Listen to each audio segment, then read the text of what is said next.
ngoài phiệt từ nặng phiệt sửa Là phiệt mặt đàn miệng này là cái tè rồi. rồi bên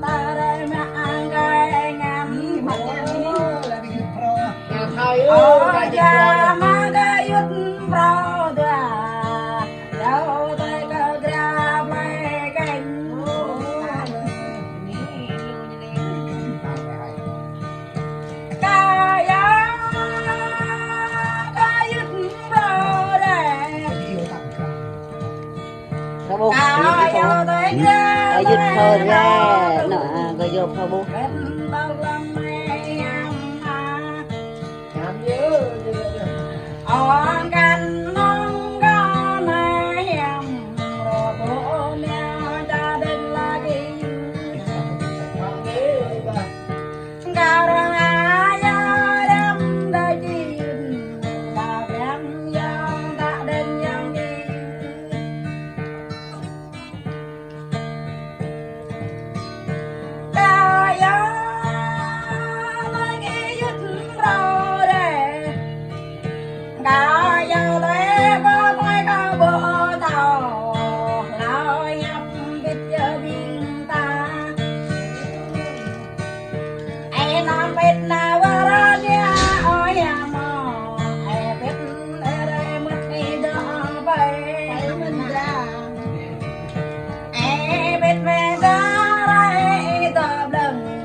Chưa có nhá.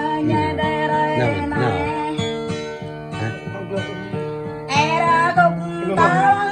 Lại bên. Tạm giờ nào.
bố của liên nào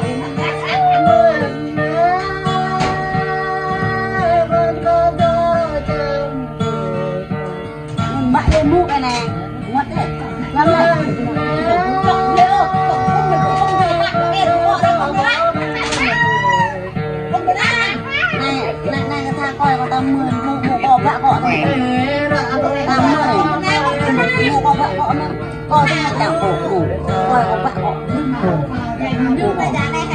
đâu mình cọ mình coi còn 80 đấy và cọ vạ gọ